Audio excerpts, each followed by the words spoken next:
un nivel de ingreso. Bueno, si eso fuera así, o sea, si no es, eso es así. Y el modelo se cumple en muchas ocasiones. Acuérdense que estos modelos son muy generales, así como nosotros los vemos, con funciones lineales. La economía nunca es tan lineal. Y lo que se hace con estos modelos cuando nosotros queremos comprender la realidad de cada país es calibrarlo, lo que se llama calibrarlo. O sea, los modelos se vuelven mucho más complejos. Son más econométricos. Espérenme un segundo.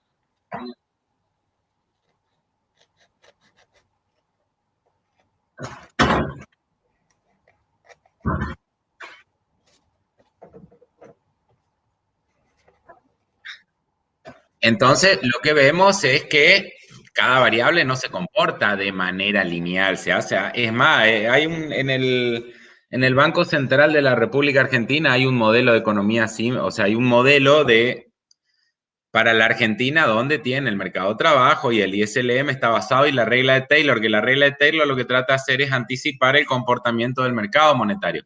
Y si ustedes entran a mirar, o sea, le pegan un pantallazo nomás al modelo, van a ver que es muy, muy complejo. ¿Por qué? Porque obviamente, a ver, ¿de dónde salen las ecuaciones y las funciones de la economía? Salen del estudio del comportamiento de la realidad. Entonces dicen, bueno, cada vez que en Argentina aumentó el ingreso en 10, el consumo aumentó en 5, entonces hacen esa función, o el ahorro aumentó en 3, o no aumentó, pero también tenemos particularidades en la Argentina que ustedes habrán visto que en el libro casi no se menciona, como por ejemplo, ¿qué pasa cuando aumenta el dólar y que es muy relevante para la economía argentina?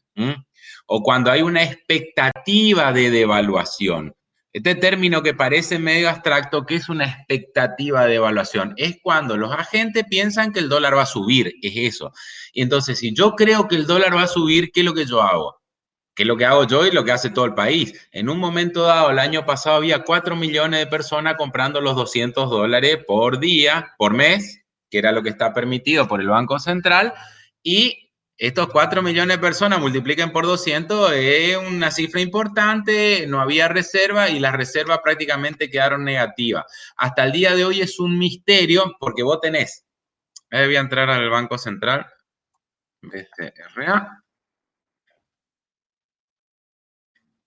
Banco Central, me voy a estadísticas, principales variables, para el que le interesa el tema, y hoy vemos que las reservas internacionales son 41.785 millones de dólares. Vamos a desde, qué sé yo, vamos a bajar unos años.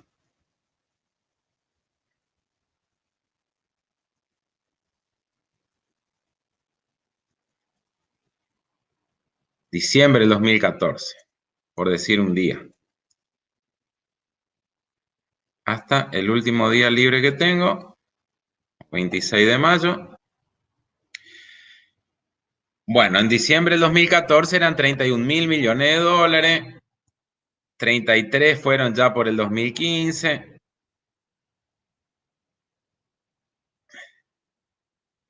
26 en octubre, 25, 24, estoy mirando la tablita estadística, volvieron a subir a 30.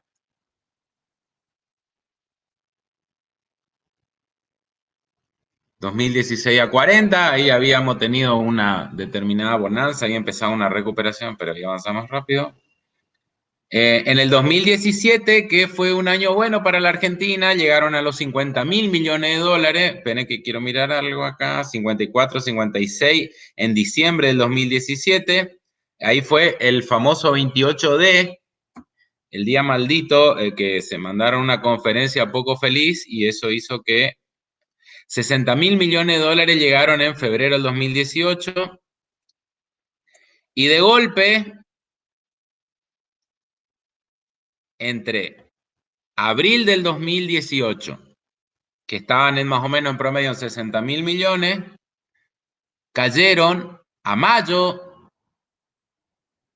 vamos a fin de mayo del 2018 a 50.000 millones, 10.000 millones, un 20% cayeron, un 20% en un mes cayeron las reservas. Eso quiere decir que en 5 meses te deja la reserva en cero. El problema es que no todas las reservas son de libre disponibilidad. Esto no es que son dólares que tiene el Banco Central para. Bueno, después vino el préstamo del FMI, ahí subimos a 60.000 millones de vueltas, después entró a caer porque no podían frenar la corrida, volvió a 50, realmente esto es una historia de no creer. 40, 50, 40, 50 y ahí vamos yendo. Bueno, el año pasado,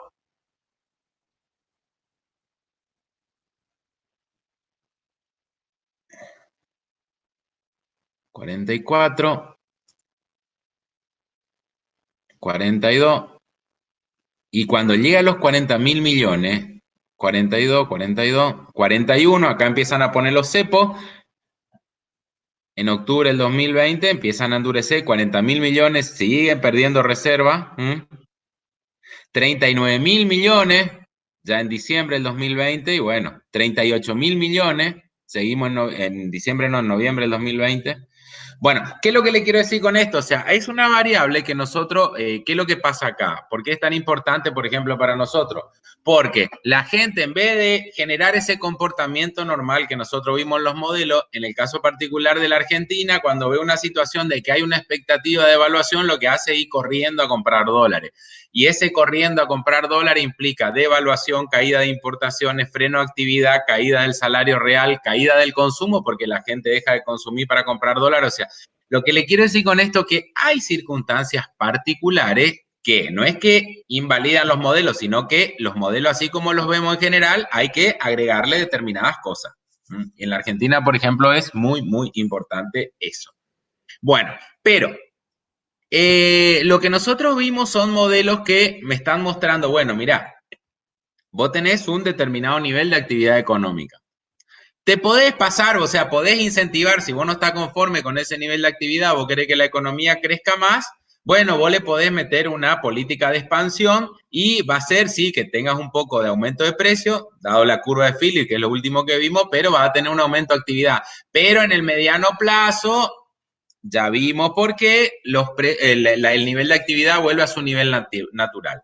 Lo que vamos a ver a partir de hoy es qué pasa en el largo plazo, porque la economía no termina, o sea, los países siguen creciendo a través del tiempo. No es que llegan a su tasa natural, sino o partimos de que la tasa natural está muy lejos todavía o que en algún momento los países dejaron de crecer y el mundo en promedio antes de la pandemia crecía a un ritmo del 3% anual. Esto lo pueden ver en el Banco Mundial, en cualquier dato estadística, pongan crecimiento y van a ver que en promedio el mundo, a mí me gusta mucho la del Banco Mundial porque es muy, muy dinámica cómo las agrupa. Aparte, digamos que es una fuente de un organismo multilateral, entonces de la más confiable. Miran eso, miran estadística del FMI, miran de la CIA, publica también, no sé por qué, pero publica estadística, o sea, hay algunas diferencias, pero son pocas las diferencias, o sea, no se vayan a matar si encuentran con que el crecimiento era 3,1 en un organismo y 2,9 en el otro, porque hay diferencia metodológica de cálculo o de sumatorias y esto hace, pero en general coinciden. Entonces, quédense con el general. Aparte, nosotros, ustedes vieron que nos le preguntamos un determinado número, porque los números cambian, lo que queremos que comprendan el fenómeno.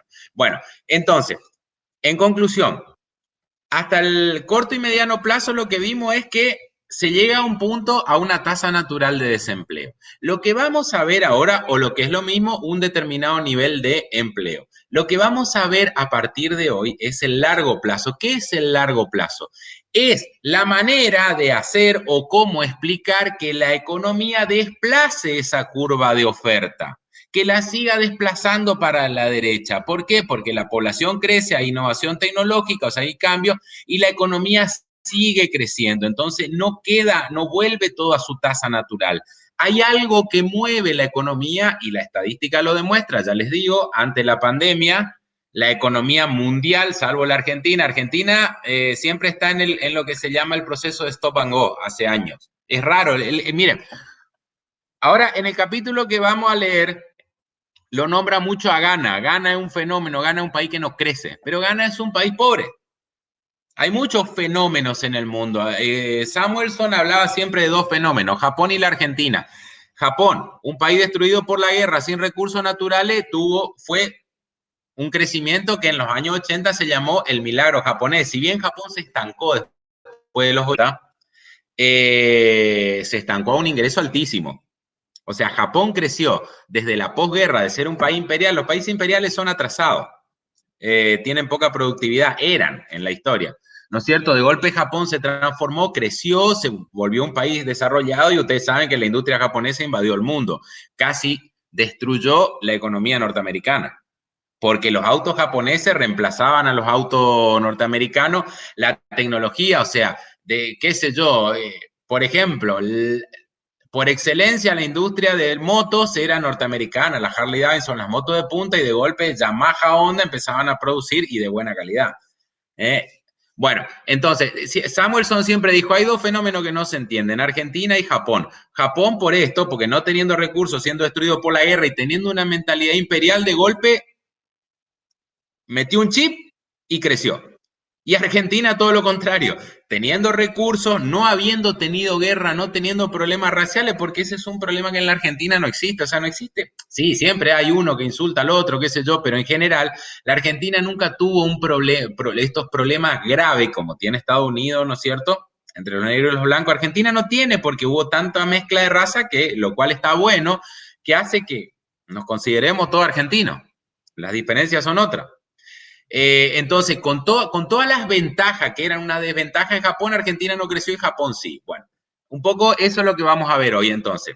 ¿De qué se trata de crecimiento? Yo les recomiendo acá, así como les dije, los dos libros tratan bastante, de manera bastante similar el tema y bastante bien, pero así como les recomendé el tema de oferta y demanda, el de Fisher y Dormus, porque está mucho más concreto, en este sí les recomiendo el capítulo 3 de Fisher y Dorbus para ver crecimiento, que es lo que vamos a ver ahora. Así que, es más, si lo tienen a mano, lo vamos viendo en su conjunto. Lo que vamos a ver es el capítulo 3 y 4, que es crecimiento económico. Y yo hay cosas que le quiero resaltar textualmente para que ustedes la tengan en cuenta. Fíjense lo que dice Fisher y Dormus. La teoría del crecimiento sirve para entender la forma en que las decisiones económicas determinan la acumulación de factores de producción. Por ejemplo, cómo afecta la tasa de ahorro actual a las reservas de capital de futuro. ¿De qué se trata el crecimiento? De ver cómo incorporamos capital para que se produzca mayor cantidad de bienes y servicios. Eso es el crecimiento, ¿no es cierto? Una forma de cómo los países expanden su función de oferta, si quieren, para la derecha. Bueno, y ahí empieza planteándole, vamos a empezar a compartir el PowerPoint. Lo primero que nombra es Ghana. Dentro de unos años van a empezar a nombrar Argentina si seguimos así. ¿Qué pasa que Argentina no crece? Porque ahí dice, miren cómo Ghana se queda y miren cómo todos los otros países crecieron.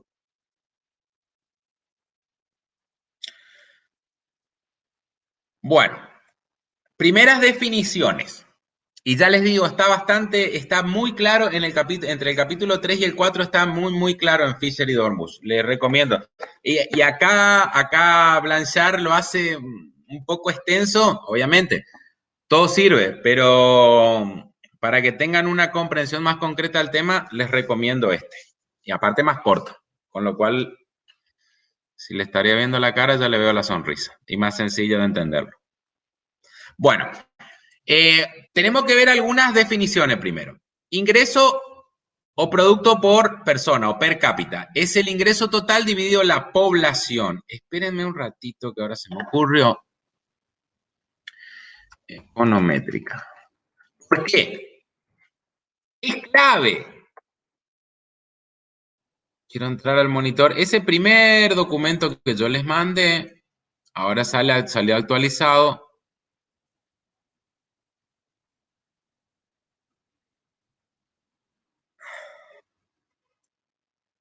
De econométrica, le digo que yo miro ahí porque si quieren tener estadísticas de la Argentina, hace una síntesis mensual que está muy buena. Esperen que abra. Con la consultora econométrica. Y me quiero ir. Sí, acá está. Vamos tranquilo, total, vamos bien. Espérenme que le quiero compartir esto. Y después quiero que ustedes lo busquen. Compartir pantalla. Pestaña de Chrome porque no me lo bajé. Miren este dato, por ejemplo, y esto que tengo desde el, encima, peor de todo porque acá se decreció. PBI, el PBI total de la Argentina cayó en el 2016 un 2%, creció en el 2017 un 2,7%, volvió a caer en el 2018, volvió a caer en el 2019, volvió a caer en el 2020 y se estima, según Econométrica, un crecimiento del 7,3 en el 2021, o sea, no compensa el del año pasado. Se neutralizó, o sea, acá tenemos un crecimiento negativo importante de la Argentina en los últimos 1, 2, 3, 4, 5, 6 años, incluido el siguiente. Pero fíjense una cosa, el PBI per cápita, ¿por qué? El PBI per cápita es la manera de medir el crecimiento, porque el crecimiento del PBI total tiene que superar a la población, si no, en términos per cápita, hay cada vez menos ingreso disponible por la población. ¿Entienden este concepto? Esto es importante. O sea, yo puedo producir un 10% más, pero si la población aumenta un 15% más dividido, o sea, después podemos discutir de lo que es distribución. Bueno, sí, pero eso si la distribución fuera igualitaria. Ese es otro problema, no es que no exista, es otro problema, pero mínimamente el crecimiento económico global tiene que superar el crecimiento per cápita, o sea, tiene que superar el crecimiento vegetativo de la población. ¿Está claro eso? Si no, los países en términos per cápita cada vez son más pobres. Bueno, por eso les mostraba, vuelvo a econométrica, que la Argentina pasó de tener un PBI per cápita de $13.000 en el 2016, hemos llegado a los $15.000, lo buscan en cualquier estadística, PBI per cápita de la Argentina. Es más, ahora les muestro un libro que tengo ahí, precioso. Subió, acá hubo una leve recuperación en el 2017. En el 2018 habíamos arrancado bien, después pasaron cosas y bajó a 11.000, en el 2019 a 9.000, 28.000 y esperemos que en el 21 lleguemos al 9.000, pero es un crecimiento mediocre. Si ustedes van acá me voy al otro que me gusta, datos macro,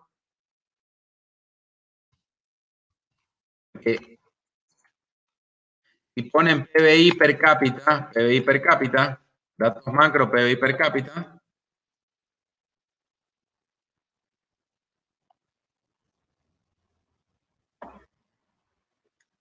en dólares, PBI anual no, quiero los PBI per cápita. Les voy a mostrar una cosa y ahí avanzamos.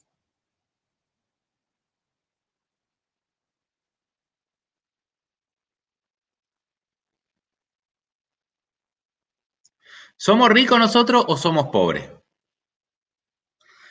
Hay una medición de pobreza que ustedes ya la vieron, que en términos internacionales se considera pobre a la persona, bueno, en este caso el que no llega a la canasta alimentaria total, y la medición en el mundo oficial, ¿no es cierto?, del Banco Mundial es el que no llega, son pobres las personas que no llegan a tener $1,99 por día para su subsistencia. Bueno, a partir de ahí veamos, somos ricos porque nosotros siempre creímos que éramos, vamos a mirar un poquito acá. Compartir pantalla. Lo que voy a mostrarle es cómo está el PBI per cápita, que es la manera de saber cómo estamos situados nosotros en el mundo con respecto a los demás países. ¿Ven ahí? Sí, profe, se ve. Bueno, miren, vamos a pegar una ojeadita. PBI per cápita, o sea, el producto total dividido en la población. De España, 27.000, esto está en dólares. Tienen ahí arriba para convertir a dólares o a euros. Obviamente usamos dólares. España tiene un PBI que es el que está, el patito feo de Europa, siempre fue $27.000. Nosotros estamos queriendo llegar a los 9.000. O sea, un español promedio tiene un ingreso, no tiene un sueldo, tiene un ingreso, o sea, le corresponde por identidad producto de ingreso $27.000. O sea, eso es lo que producen. Por ende, de acuerdo a la distribución, es lo que recibe cada español en promedio. Alemania 45, Alemania es una bestia en productividad. Reino Unido $40.000, Francia 38. O sea, ustedes ven que acá tienen un montón de países europeos, ¿no es cierto?, de ingresos altos que están en promedio en los $30.000. Estados Unidos, $60.000, bueno, por Dios, Japón, $40.000, 4 veces más, o sea, en promedio, el PBI per cápita japonés 4 veces más que el argentino. Acá, en este caso, por eso les dije, hay leve diferencia. En este caso figura Argentina con $8.500 en el 2020. ¿Cuánto era que figuraba en econométrica? Sí, está bien, $8.430 tiene econométrica. Las diferencias son leves, no hay mucha diferencia. Australia, miren lo que es Australia, que siempre se habla del fenómeno de que Argentina, Australia y Canadá eran países similares en cuanto a población, superficie y clima, y ahí tenés Australia, $48.000 de PBI per cápita. No, Australia $53.000, Austria $48.000. Bueno, yo quiero ver Brasil, $6.000, Brasil está en términos per cápita peor que nosotros. Canadá, el otro, con el que éramos similares hasta los años 40, ahora tiene $43.000. Quiere decir que si nosotros no hubiésemos sido tan argentinos, hubiésemos hecho lo que hizo Canadá o Australia, si hubiésemos hecho lo que hizo Australia, tendríamos $53.000. Yo leí un libro una vez, ¿por qué no fuimos a Australia y Canadá? Esto no termina quedando claro que dónde, o sea, está claro dónde está la fecha del estancamiento argentino porque vas midiendo el crecimiento per cápita. Ahora, ¿cuáles fueron las causas de ese estancamiento? Y son muchas, son muchas. Canadá, $43.000. La cosa es que si nosotros hubiésemos hecho lo que ellos hicieron, hoy tendríamos ese PIB per cápita. Chile, $13.000. Nosotros siempre éramos el país más rico de Latinoamérica. Hoy Chile nos supera ampliamente. O sea, de 9.000 a 13.000, saquen qué porcentaje es.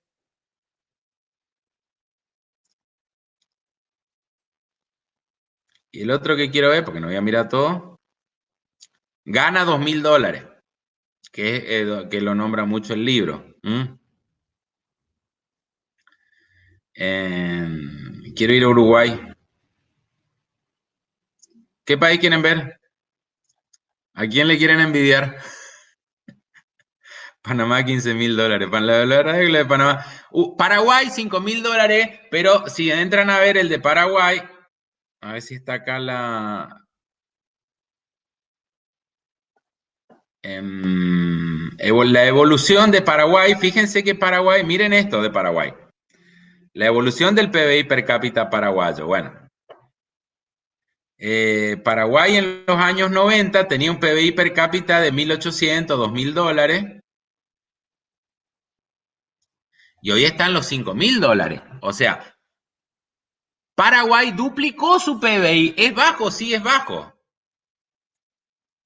Si quieren, miramos el de Argentina de vuelta y vemos la evolución en el tiempo. O sea, lo importante es, o sea, duplica. Si va duplicando cada 20 años su PBI, que esta va a ser así. O sea, Paraguay nos va a alcanzar tranquilamente. Vamos al de Argentina un poquitito. Argentina. Fíjense que en Argentina, ya me fui muy atrás, fíjense que en Argentina teníamos en los 90, vamos a los 90 para ser justo, o sea, teníamos el triple de producto que Paraguay, hoy apenas tenemos el doble, cosa que no es un dato menor, en los 90, en promedio de los 90, el 89 está muy desvirtuado porque fue el año de la hiperinflación argentina, entonces en dólares quedó muy bajo, eso pasa, no cayó a la mitad tampoco, pero sí cayó importantemente. Bueno. Después en promedio teníamos 8 o 9 mil dólares de PBI, el triple que Paraguay y más. $2.000 era que le dije Paraguay, ¿no es cierto? Entonces, 3 a 4 veces más. Caímos acá después de la devaluación, después volvimos, después tuvimos en el año, ¿cuánto fue el pico? Según $14.000 en el 2013, de ahí nos mantuvimos en $14.000 y ahí empezamos a bajar y volvimos a los $8.000. O sea, en el 2020 estamos como empezamos, mientras que Paraguay duplicó su PBI. ¿Me entienden lo que le quiero decir? Y le estoy diciendo datos. Si yo no puedo reflejar en datos lo que le estoy diciendo pavada. Como cuando se dice, no, la emisión no genera inflación. Bueno, a ver, dame los datos, ¿viste? Porque yo te puedo dar un dato de que si yo miro cuánto se emite y cuánto aumentan los precios, ahí el dato me está diciendo otra cosa. Dato, no relato. Bueno, entonces, lo que vamos a estudiar es la manera de describir este fenómeno, de cómo los países tienen crecimiento económico, porque de última eso es lo que importa, o sea, y eso es lo que le importa a la economía, estudiar esos fenómenos. Y si acuérdense cuáles eran los problemas macroeconómicos fundamentales, que se resumen todo a uno, si quieren, ¿eh? Inflación, desempleo, saldo fiscal, saldo comercial y crecimiento del PBI. Si el crecimiento del PBI anda bien, quiere decir que todos los otros andan bien, no pueden andar mal mucho tiempo, o sea, no se puede crecer mucho con inflación o no se puede crecer con alto desempleo. Puede circunstancialmente pasar, pero en realidad el crecimiento hace bajar el desempleo, esto es lógico. Y el crecimiento hace mejorar las cuentas fiscales y el crecimiento hace disminuir la pobreza, lo dicen los datos, ¿no? Esto es así. Bueno, entonces lo que vamos a ver ahora es describir por qué se producen esos hechos de crecimiento. Y acá, bueno, ahora sí, vamos entonces a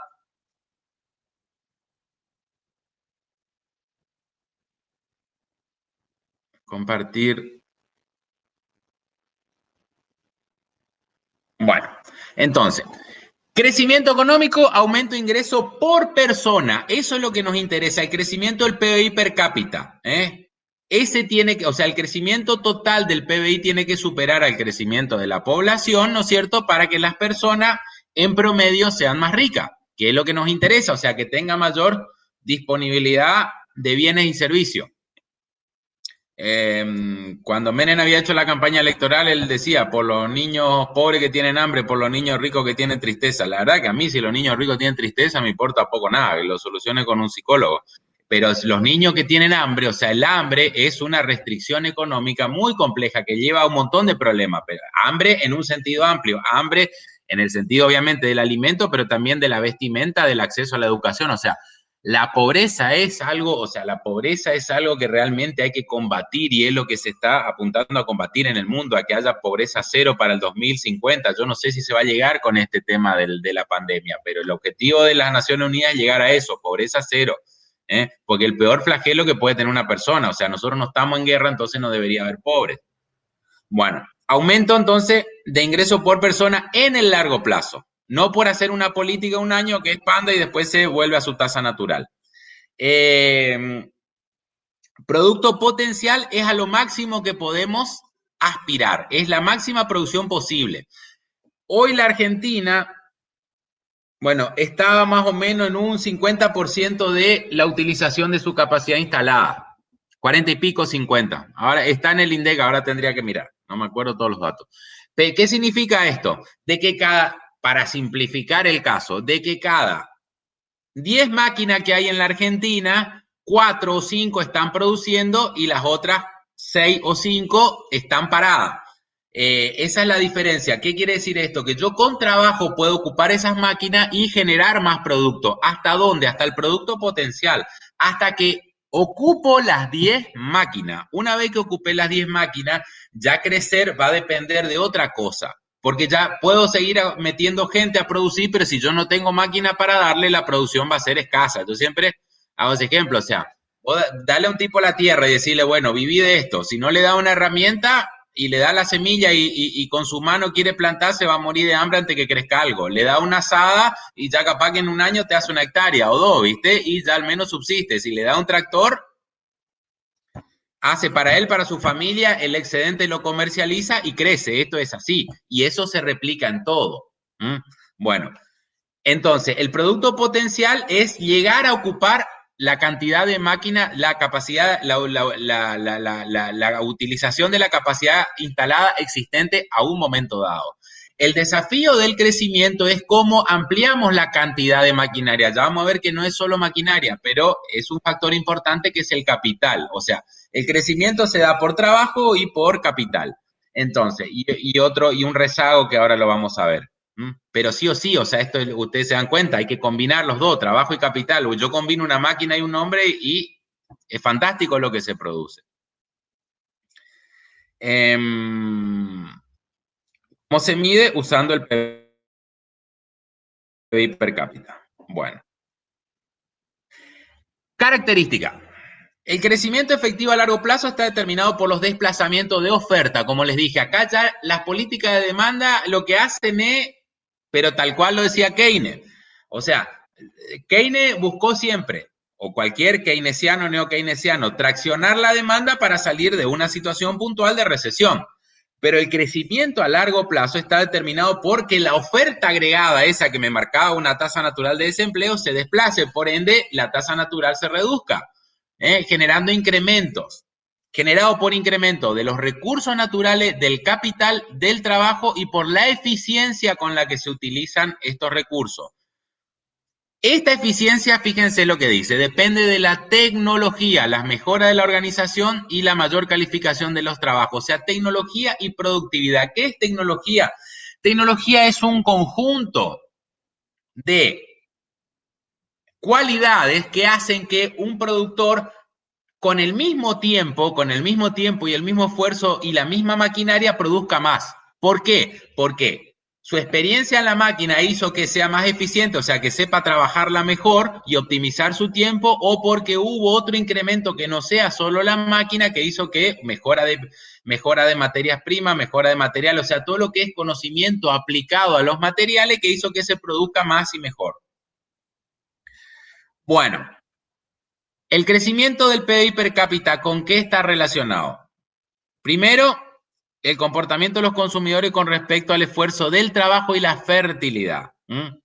Los aumentos en el esfuerzo del trabajo, las disminuciones de la tasa de fertilidad están correlacionados con el aumento del ingreso per cápita. ¿Por qué pasa esto? Fíjense una cosa, los países que tienen alta fertilidad, ¿no es cierto? Alta tasa de natalidad, cada vez incorporan mayor mano de obra a la población económicamente activa. Si a esa mayor mano de obra que yo le incorporo a la población económicamente activa, no la doto de capital, van a trabajar, pero van a ser cada vez menos productivos. Y si son menos productivos, el PBI total va a crecer, pero va a crecer menos que la población, por lo tanto el PBI per cápita va a ser menor. El capital humano, en este sentido, de que un incremento en el capital humano aumenta el crecimiento en el ingreso, como yo les dije al principio del libro de Blanchard, o sea, en el largo plazo depende de otros factores, institucional, educación, o sea, una persona capacitada es mucho más eficiente y produce mucho más y tiene mucho más perspectiva de crecimiento que una persona que tiene conocimiento rudimentario. Esto no hace falta que lo explique mucho. La escolarización, que es lo que genera ese incremento de capacidad humana, y la expectativa de vida. Bueno, factores determinantes. En términos de la frontera de producción, ustedes ya saben, la frontera de producción es este concepto micro que me combinaba trabajo y capital, ¿no es cierto? Y me generaba una curva donde decía que la máxima eficiencia que yo podía combinar esos dos factores me generaba una producción a lo largo de la curva. Cuando producía por debajo de la curva, estaba subutilizando recursos y por encima era un objetivo que no podía llegar si no incrementaba alguno de los factores. ¿Cuáles son los factores que determinan este crecimiento? Los recursos humanos, la cantidad y calidad del trabajo, la formación de capital, que acá sí es donde un poco interviene el sector público, ruta, autopista, esto es inversión en infraestructura, universidades, hospitales, estructuras productivas. Esto es producto de la inversión que implica sacrificar el consumo actual. O sea, ¿todo esto de qué depende? ¿De qué depende hacer ruta, autopista, fábrica, aeropuerto, universidades? De sacrificar un nivel de consumo, ¿no es cierto?, que termina siendo un ahorro para volcarlo a la inversión. Depende de los recursos naturales, la tierra cultivable, el petróleo, el gas, los bosques, el agua. Cada vez depende menos, pero sí depende. Y la tecnología.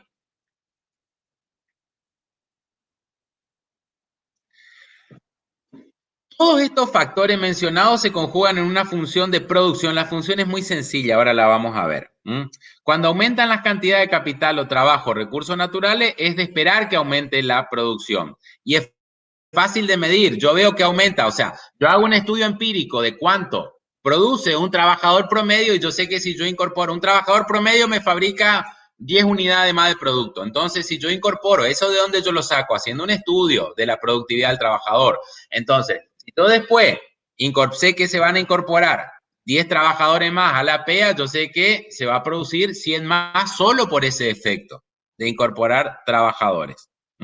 Lo mismo pasa con el capital. Hago un estudio empírico de la maquinaria en promedio, porque no hay un solo tipo de máquina. Esto es para simplificarle el ejemplo.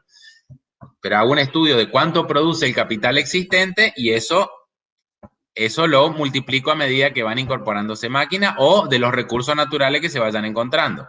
Bueno, el papel de la tecnología es mejorar eso, o sea, la tecnología es la parte que no podemos explicar. Si yo digo, por ejemplo, esto, yo sé que un trabajador produce 10 más, 10 unidades más. Yo incorporé 10 trabajadores, el resultado deberían ser 100 unidades más de producción. Pero resulta que se produjeron 120. Epa, ¿qué pasó acá? ¿Estaba mal mi estudio? No. Hay un factor de tecnología que es el que mejora, alguna otra mejora le incrementaron, optimizaron los procesos y hicieron que en vez de 100 que estaba previsto se produzca 120 más. Bueno, la tasa de crecimiento de productividad per cápita determina la tasa a la que aumenta el nivel de vida de los ciudadanos en un país. Y mientras más, por esto vimos, y es importante la identidad producto-ingreso. Parte de que si yo genero más producto, ese producto, ya les dije, independientemente, o sea, en realidad se parte del supuesto de que las empresas actúan bajo una optimización de las decisiones que dicen, si yo produzco más es porque voy a colocar más el producto. Entonces, esto va a dar derecho a la retribución a los factores, que la retribución la podemos simplificar entre lo que ganan los trabajadores y lo que ganan los empresarios. Entonces, hay una pregunta interesante en el chat, profe. Perdón. En el chat hay una pregunta interesante. ¿Por qué en vez de emitir tanto no ocupan la capacidad ociosa? Interesante la pregunta. Bueno, excelente la pregunta. Bueno, ¿qué es lo que le estoy diciendo yo acá? Que en la Argentina no se produce, se está produciendo al 40-50%. Es más, le voy a buscar el dato. Así sabemos de lo que estamos hablando. Utilización de la capacidad instalada INDEC. Es más, me lo tiene al 17 de mayo del 2021. Estoy leyendo el INDEC, ¿eh? En marzo del 2021, mejoró un poquito, bien. Fíjense esto, dato del INDEC, si lo buscan, es más, se lo voy a pegar para no andar compartiendo a cada rato. Pero ahí entran al link y ahí tienen, para que vean que yo no miento. Vamos a los datos. En marzo del 2021, la utilización de la capacidad instalada en la industria se ubica en un 64,5%. Quiere decir que todavía hay un 35% que está ocioso. Nivel superior al mismo mes del 2020 que ahí estaba en el 50%. Al principio de la pandemia había bajado al 40%. Y ahí tiene un informe leer el informe. Está por sector. Bueno, acá hay mucho para hablar. Refinación del petróleo, bueno, pero sí le voy a hablar de esto. Fíjense una cosa, 64 el promedio, pero refinación del petróleo, y eso que estamos en recesión, es del 73%. Es mucho más alto que el promedio. ¿Cuál es uno de los problemas, una de las explicaciones a esa pregunta que me hicieron es, porque la Argentina tiene una tenaza energética. Argentina no produce suficiente energía. Este es un factor estructural. Una explicación objetiva porque ha pasado. La Argentina frenó su crecimiento económico en los años 2000, tuvo un freno abrupto a partir del 2009, un poco por la crisis internacional, otro poco por esto. ¿Por qué? Porque se llegó a la utilización de la capacidad instalada. Y acá podemos ir a los datos y van a ver que a partir del 2009-2010 empieza un problema grave en la Argentina, que es la importación de energía. Cuando Argentina era exportador neto de energía, empieza a necesitar importar. Y la balanza energética, no me acuerdo ahora los datos, pero el saldo deficitario era muy, muy importante. Ahí empezó el freno. O sea, ¿por qué? Primero porque yo le estoy hablando de un promedio. Y acá, si van a los datos de eso, van a ver que ahí no hay tal promedio. O sea, en cada sector, si vos producís petróleo al 100% nunca. No existe al 100%. O sea, porque eso quiere decir que la máquina no se rompe nunca o que nunca para nada. Bueno, pero petróleo al 73%, que creo que había llegado al 82% de su utilización, digamos, ahí listo, ya no se produce más. Ahí es ya donde se vuelve vertical. Imagínense la curva de oferta vertical, pero solo en el sector petróleo. Y si no producís más petróleo, ¿qué es lo que pasa? Para seguir produciendo lo otro, los otros sectores que todavía tienen capacidad ociosa, tenés que importar petróleo. Importar petróleo. Producto, alimento y bebida está en un 63%. Ese es el potencial de la Argentina. 63% producto de alimento y bebida. Nosotros somos, y esto se está definiendo, salvo que ustedes opinen lo contrario, que la Argentina es un productor neto de alimentos y que tiene que exportar al mundo alimento y que esa es una de las fortalezas que tenemos en la Argentina. Bueno, la producción de alimento y bebida está en un 63%. Y bueno, cada uno tendrá su opinión. Si nosotros castigamos las exportaciones de alimentos, capaz que desincentivamos, por un lado, la producción de alimentos, por otro lado, la pandemia sí le pegó. Ahora, ¿por qué no se pone eso a producir rápido? Acuérdense que atrás de hay una decisión empresarial detrás de cada una de estas industrias. Fíjense, la metalúrgica está al 50%. La industria automotriz está al 54%. La industria automotriz tiene que trabajar a un 100% o a un 90%, si no, no es eficiente. Por una cuestión de costo fijo, porque vos tenés que tener toda la cadena de montaje activa y no es lo mismo tener activa para producir 1 millón de autos como se producía que para producir, y calculo que se estará produciendo 500.000 autos. Puedo sacar el dato, está en la ADEFA. ¿Cuántos? Yo me apasiono por esto. Igual tenemos tiempo, así. ADEFA, Asociación de Fabricantes Automotores, ya le digo cuánto. Ese datito también, si quieren, estadística. Quiero ver cuántos anuarios. Quiero ver cuántos autos se produjeron el año pasado. Ah, el último que está el 2019, me mató. Dato, quiero empresas, datos básicos. También soy ansioso. Año de producción. Qué lindo están todas las estas. Esto no estaba la última vez que había entrado. Al 2019, miren, le copio también si quieren. Este es el anuario, pero ahí entran y porque es clave, o sea, entender la industria automotriz en la Argentina también es clave. Por el valor agregado que genera, la mano de obra calificada que ocupa, ¿no es cierto? Y porque son exportaciones regionales, o sea, nosotros le vendemos auto a Brasil. Argentina en el 2019, antes, pre-pandemia, fabricó 300.000 autos. Pero en el 2011, por ejemplo, fabricó 800.000 autos. Fabricó 800.000 autos. Entonces vos decís, o sea, si vos tenés el mismo costo de ensamblaje en todo lo que es Córdoba, Santa Fe, que es la principal zona de fabricación automotriz, y Buenos Aires, y vos decís, gasto todo esto para fabricar 800.000 autos, tenés un rendimiento, gasto lo mismo para fabricar 300.000 autos, capaz que no está siendo eficiente. Bueno, pero ¿qué le pasa a estos empresarios que son tontos? O sea, no, ¿por qué no optimizan la capacidad de planta y fabrican más? Y porque vos tenés un contexto tan incierto acá, o vas a producir, acuérdense que el empresario, esto me había contado Isabela que le explicó bien, o sea, ¿por qué un empresario disminuye su producción? El supuesto es la optimización de los recursos, o sea, un empresario no fabrica si no va a vender. Entonces, la expectativa del empresario, que la vamos a ver bien cuando haya inversión, esto se le adelanto para que lo comprendan, pero ustedes, cualquiera que va a hacer un negocio, no van a fabricar algo que ustedes ven que no se va a vender.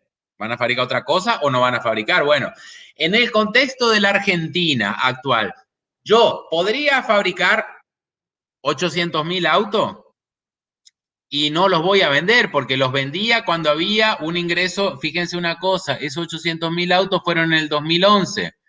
Vamos a mis datos macro. Cuando ustedes se ponen a cruzar estadísticas así, por ahí se aburren conmigo, pero van a tener.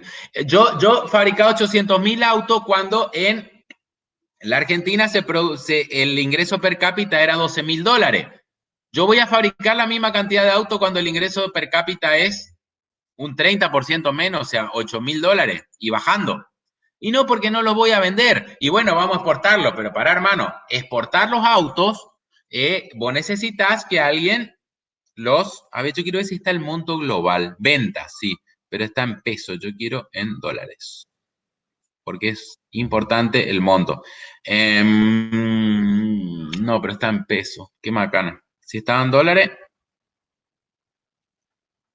bueno, también había la exportación que está dentro de esa página, las exportaciones de autos se andaban muy bien, por eso no le vamos a echar toda la culpa a exportaciones. Esperen que del anuario también voy a mirar ya.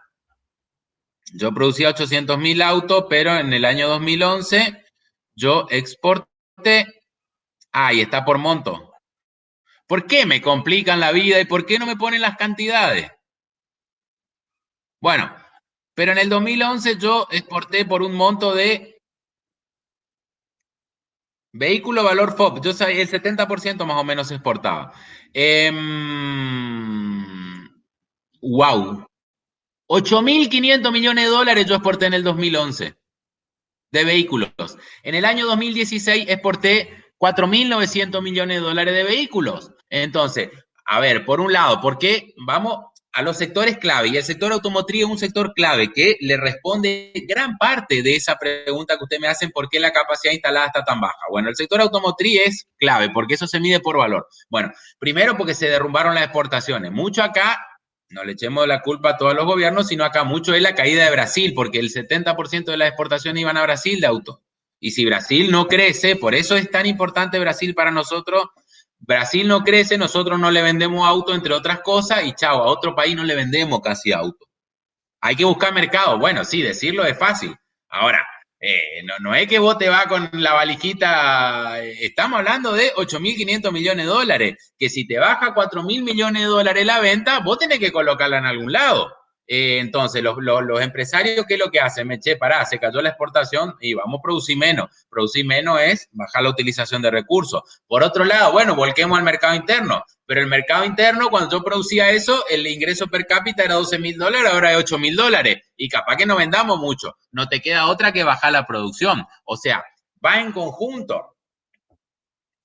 Yo creo, a ver, la gran pelea entre los trasnochados, porque los keynesianos que no leyeron a Keynes, pero escucharon el versito, entonces, no, acá hay que incrementar la demanda. No, hermano, si vos incrementar la demanda y no hay oferta, lo que va a hacer es aumentar los precios. Pero del otro lado también, o sea, nadie te va a incrementar la oferta si no tiene demanda. Entonces, la cosa va en conjunto. Tiene que haber oferta y demanda. Después, miren qué interesante esto. Sigo en el INDEC porque hay datos. El otro, entonces, producto, alimento y bebida. Bueno, si nosotros no dejamos exportar alimento y bebida, capaz que los productores en el mismo sentido. Y no, pero ¿cuánto voy a vender acá? ¿Y qué? ¿Vender a pérdida? Y bajar, o sea, si yo tengo que bajar el precio y vender a pérdida, produzco menos, al 63%.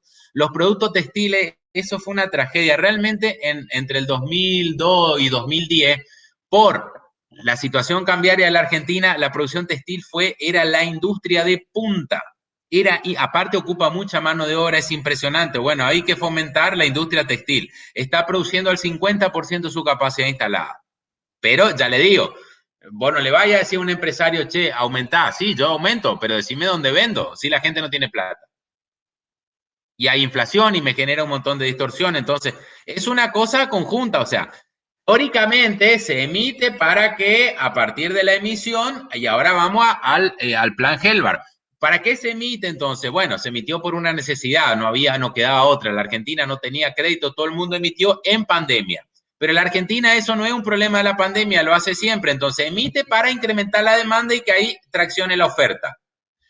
Lo que pasa es que cuando vemos que en las expectativas, que los precios son menores a los precios esperados, que en realidad, y no, los empresarios dicen, no, ¿sabe qué? O sea, ¿qué pasó? Porque a mí me preguntan todavía, pero ¿y por qué no? Cierra, fantástico. Le da plata a la gente va y compra, entonces el empresario produce más. Sí, parece que sí, pero vos tenés un cuello de botella, que en la Argentina todas estas producciones no son 100% nacionales. Es más, todas tienen insumo importado o maquinaria importado. Cualquiera de ustedes que vaya pero vayan a un kiosco que tenga una fotocopiadora, se van a encontrar con que es Made in China mínimo. Vayan a un aserradero, Emadín, cualquier cosa. Yo estoy mucho con la industria frigorífica, no hay una máquina nacional. O sea, vos para producir más, esto es lo que le quiero decir, para producir más necesitas, por un lado, insumos importados. Ponele que no necesitas insumos importados, necesitas bienes de capital. Y necesitas insumos como la energía, que puede ser de producción local, pero que tiene precios internacionales. Bueno, entonces, para comprar lo importado, ¿de dónde lo sacás? Vos tenés que comprar dólares en el Banco Central y que el Banco Central gira al exterior a tus proveedores para que te traigan las máquinas, los insumos. Entonces, yo le doy peso a la gente para que compre, por un lado. Entonces el empresario, supóngase, dice, wow, yo voy a vender más, voy a producir más. Y de golpe, epa, se me rompió la máquina. Me falta este insumo que es Made in Corea, Corea del Sur. O este otro, Canadá, o qué sé yo, de lo que sea. Quiero comprar y el Banco Central termina diciendo, ¿sabes qué? Me estoy quedando sin reserva, no tengo más dólares para darte, no le giran los proveedores no me mandan, entonces yo de golpe no puedo producir más, porque no se produce solo con peso. Y la inversión en general es en dólares, chicos. O sea, ¿por qué? Si ustedes me dicen, hay industria donde se desarrollaron los bienes de capital en peso, bueno, vamos por eso y desarrollemos eso. Pero yo le puedo decir que en la gran mayoría de la industria que yo conozco y de todo el país, aparte vamos a la estadística, nosotros estamos analizando grandes números. Las importaciones de bienes de capital en esos periodos, también si entran pues ya me estoy yendo de la hora. Si entran al INDEC, a los datos económicos, se van a encontrar que las importaciones están desagregadas en bienes intermedios que sin eso no producen, en bienes de capital que sin eso no producen. Fíjense en esos años de gran producción, cuánto fue la importación de bienes de capital. Si hoy no tenés dólares para abastecer eso, y ya me entusiasmé, es como Ministerio de Economía de la Argentina, datos económicos,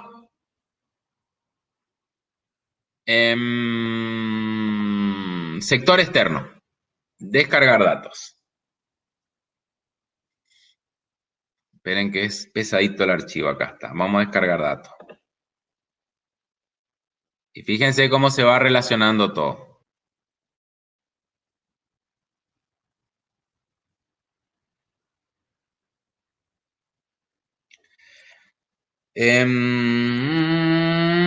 Quiero importaciones. Índice, vamos a importaciones.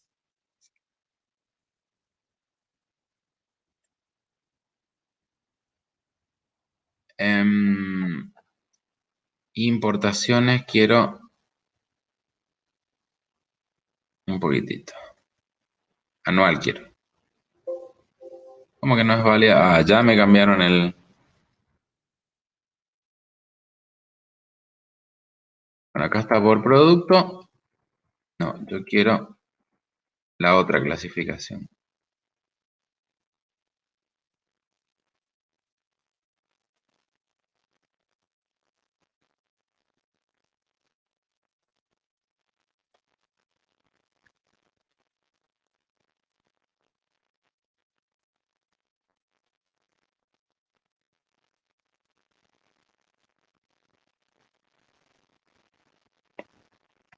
De la clasificación por el destino y ahora no estoy encontrando rápido, pero después lo voy a encontrar. Es toda la parte de bienes de consumo, lo que ustedes no me están... Combustible y minerales, fíjense una cosa. Esto está, bueno, no estoy mirando, pero yo les digo así, después...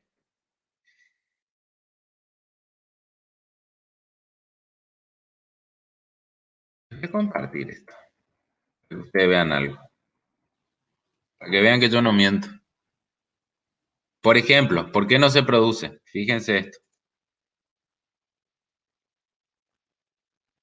Estos son los datos económicos del Ministerio de Economía, obviamente. Ah, no, no quiero compartir el Excel. Esperen. Sí, ya descargué ya.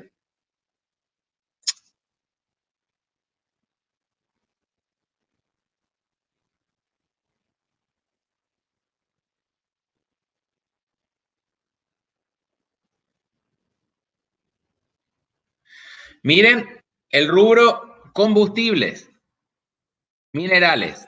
Está desde el año 90. Y estos son importaciones. Y si acá miramos, estoy bien en la página, ¿no es cierto? Espérenme un poquitito porque...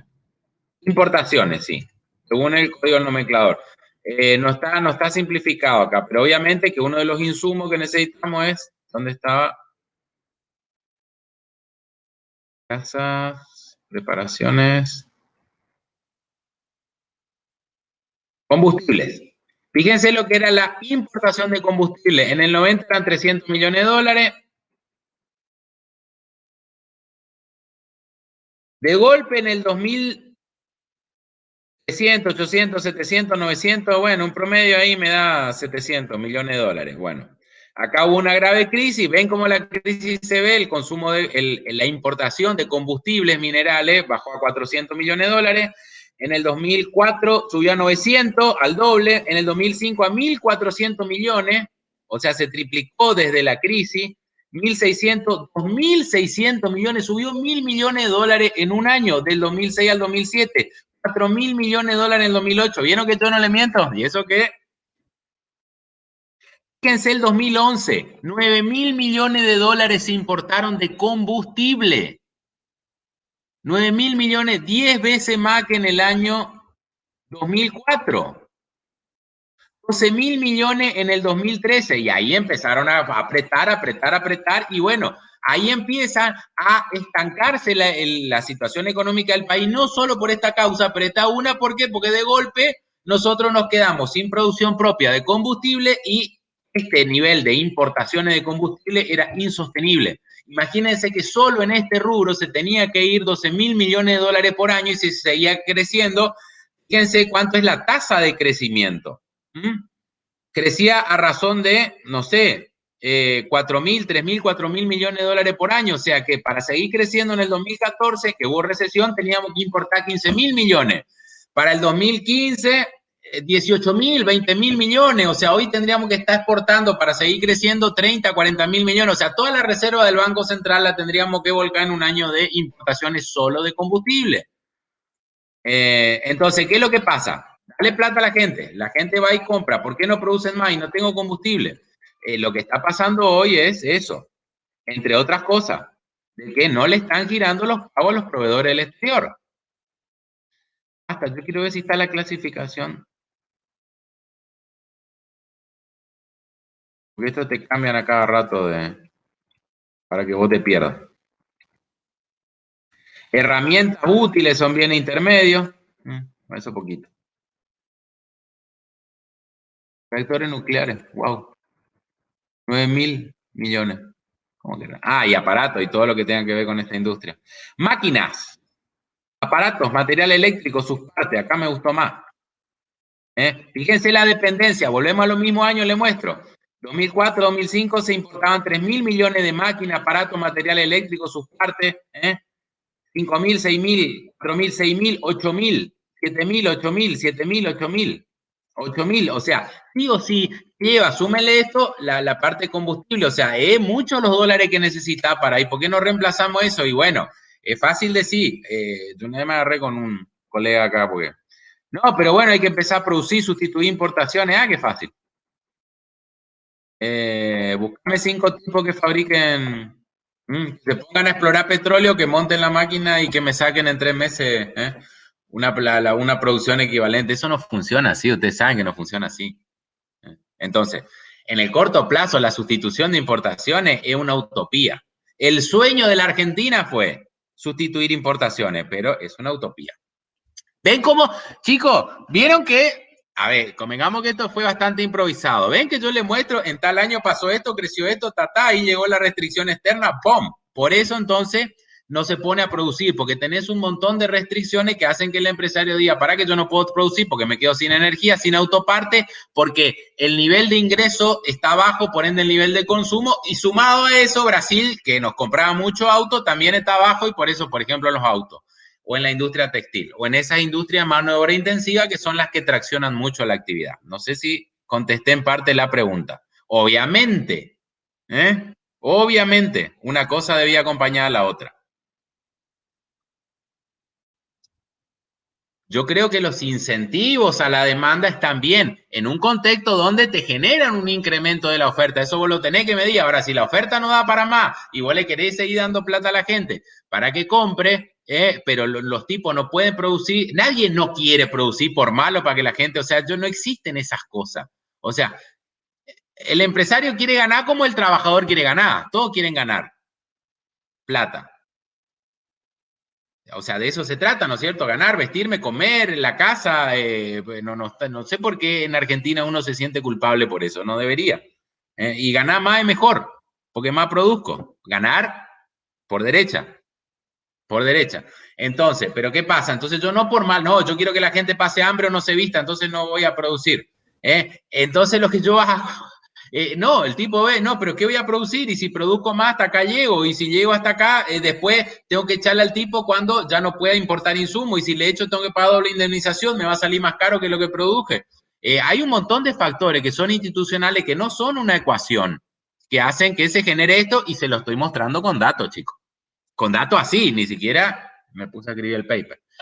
Bueno, contestaba más o menos la pregunta. O sea, ven que ustedes, o sea, ¿qué le quería mostrar con esto? Por más que no perdimos una hora, sino que usen los datos.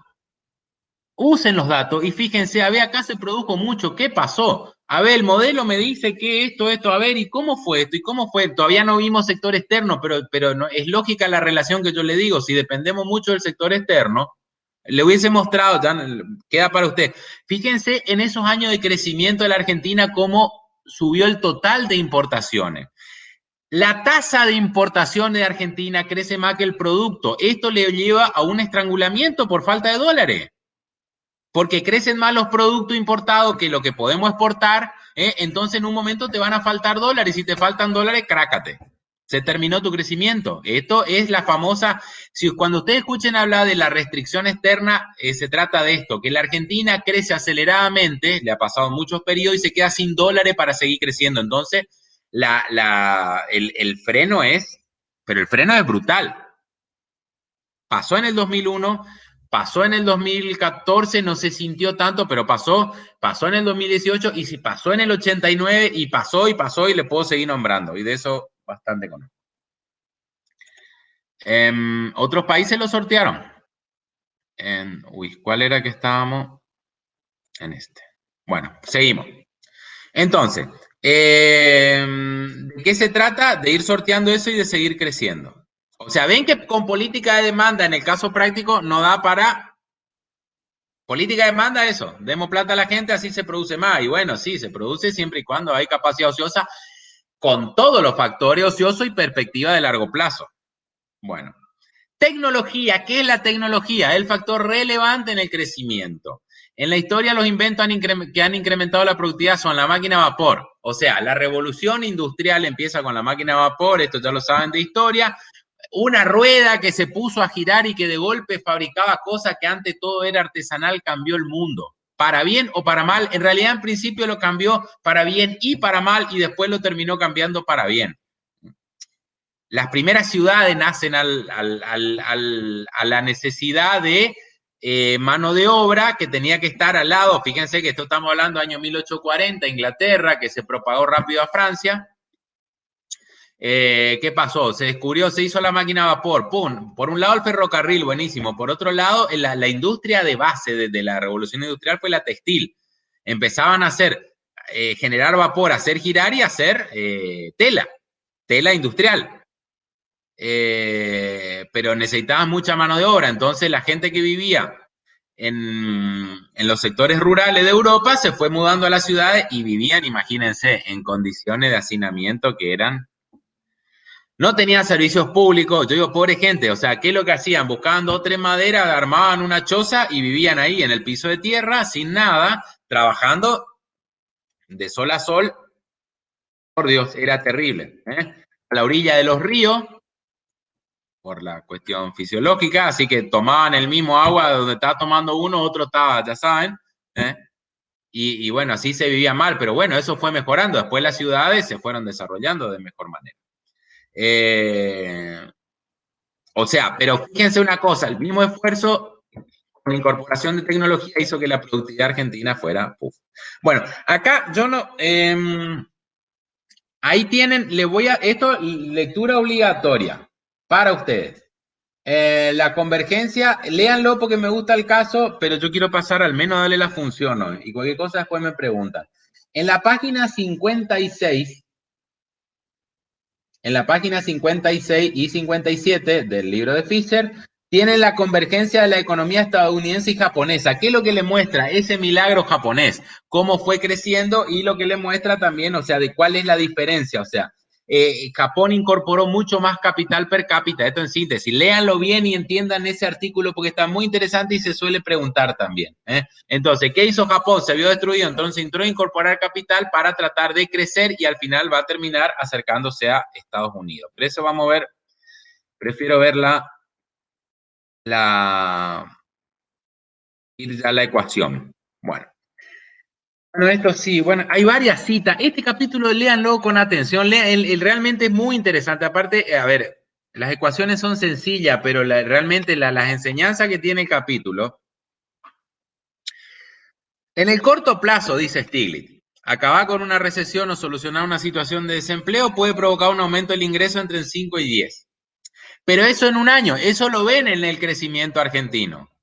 El crecimiento argentino por ahí, lo vimos, ya le mostré lo de econométrica, te crece un crecimiento de un 3% anual, es muy bueno. Pero al otro año te cae un 2,5 o un 3,1 y al otro año vuelve a crecer. O sea, lo que te quiere decir esto, las políticas que vimos son buenas para acabar con situaciones puntuales de desempleo. Pero un país que crezca a una tasa moderada del 3% anual aumenta la renta potencial en el 10% en 3 años porque el crecimiento es acumulativo. Si yo crezco todos los años, si yo crezco al 10% un año, de 100 de PBI me fui a 110, pero al otro año me caigo un 10%, en 2 años yo estoy como al principio. Si yo un año crezco al 2%, de 100 me fui a 102, perdí contra el que creció 10%, pero al otro año vuelvo a crecer un 2%, ya no crecí 2, ya crecí 2,2 porque el crecimiento de la tasa del 2% es sobre 102, ya no sobre 100, ¿me siguen, no es cierto? El crecimiento produce un efecto acumulativo y lo que necesitamos es una tasa de crecimiento razonable. Esto, a ver, hubo alguien que quemó los libros acá que fue China. China entró en 10 años de crecimiento a tasa del 10%, cosa insólita, un fenómeno nunca visto. Un país socialista, comunista. O sea, está explicado qué pasó, cómo lo hizo. En realidad, China políticamente siguió siendo comunista, pero a partir de la reforma de Deng Xiaoping, en los 70 es como que dijo, che, parece que vieron lo que le iba a pasar a la Unión Soviética, entonces dijeron, señores, por este camino no vamos para ningún lado. Si queremos sobrevivir, dejemos la fuerza del sector privado que produzcan, que se pongan a laburar, a producir, a exportar y bueno, y en los años 80 empieza el furor, o sea, en los años 70 empieza la maduración de la empresa en los 80 y en los 90, por eso acá sí hay una cosa que yo leí un artículo muy interesante, por eso no es conclusión mía nomás, donde, ¿por qué creció? Acuérdense que vimos el tema del desempleo, que yo les dije, hubo un fenómeno raro en los 90, porque hubo crecimiento económico en la convertibilidad, pero también hubo crecimiento de desempleo, o sea, ahí donde la ley de Ockham medio que fallaba. ¿Cómo es eso de que hubo crecimiento económico y creció el desempleo si teóricamente el crecimiento ocupa trabajo y me hace bajar la tasa de desempleo? Bueno, hubo un problema global en los 90 de desempleo. Y esto le digo por un estudio que buscó datos de todo el mundo. El problema del desempleo fue global en los 90. ¿Qué pasó? Y pasó que en los 90 la industria china empieza a exportar. O sea, en los 80 el Made in China era raro. Había más Made in Hong Kong, Japón y Estados Unidos que China. En los 90 China forza al mundo a desplazarse porque invadió con todo tipo de productos y obligó por competitividad a cerrar un montón de fábricas. Y bueno, pero es así. Ahora vos decís, bueno, pero entonces hay que proteger la economía. Sí, es cierto, por ahí vos tenés que proteger para ver cómo tu nueva economía se adapta, pero eso no lo vas a poder hacer por mucho tiempo. Las industrias quebradas en Argentina, o sea, el incremento del desempleo, en parte se debió, en parte, no en todo, en parte se debió a que China, como lo hizo en todo el mundo, entró a invadir de productos que se dejaron de producir. ¿Y por qué? Porque se compraba más barato y la gente compra lo que le es más barato. O sea, vamos a cerrar la importación para que acá conservar la fuente de trabajo, sí, pero por otro lado, la contracara de eso es que vos le estás obligando a los consumidores a comprar más caro. Y comprar más caro es ser más pobre. Es un tema ese de cerrar de proteger la industria. O sea, tampoco esa apertura indiscriminada, tenés que como que, a ver, en simplificado, advertirle a esta, che, mira que China está fabricando lo mismo que vos y lo hace más barato, ¿viste? Y bueno, y ahí te dirá el empresario argentino, bueno, pero vos también bajame los impuestos porque si yo te tengo que pagar esas tasas de impuestos que te tengo que pagar, no puedes pretender nunca que yo compita con los chinos. Bueno, está bien, digamos que así debería ir viéndose la cosa, ¿viste? Bueno, está bien, veamos a ver cuánto es la presión impositiva en China y no podemos saber porque es un país socialista, pero lo que sí China tiene bien claro, alaba, como le alababa a Mao Zedong, ahora alaba a sus grandes empresarios que exportan al mundo porque hizo que China saque 100, 200 millones de personas de la pobreza por año. No la sacó la revolución cultural, sino el giro a la economía de mercado chino. Bueno, causa del crecimiento. Vamos a los modelos. Vamos a los modelos acá. Punto 3.1. Vean, este capítulo bien es sencillo y es importantísimo para entender. Y por eso le hice todo este raconto para que separen todo lo que vimos hasta ahora de corto y mediano plazo de lo que es largo plazo. Bueno. ¿Cuáles son las causas del crecimiento? Aumento de los factores productivos y aumento de la productividad de esos mismos factores. Y acá tienen una función que es muy sencilla, ¿no es cierto? ¿De qué depende I? O sea, el ingreso de un país. Es una función que depende de la productividad que exista entre una combinación de capital y trabajo. Esto es una función descriptiva, chicos. En vez de escribir el producto depende de la combinación de capital y trabajo, yo lo llevo a un término matemático, pero léanlo así. No traten de resolver a ver dónde está X y dónde está Y. O sea, es una función que lo que le está es describiendo esto. Es la primera ecuación fundamental. El ingreso va a ser igual o va a depender de la productividad, que es función de la combinación de capital y trabajo. Capital y trabajo se combinan y producen cosas. Si mejoran con la productividad, producen más, eso quiere decir que esté más alto, si es menos, más bajo, y todo eso va a resultar en el PBI, que es el producto generado. Bueno, entonces, la variación del ingreso, el crecimiento, la variación del ingreso, que se la puede enunciar, cualquier cosa ustedes me van preguntando, porque acá sí quiero que empiecen, porque esta función explica todo el capítulo.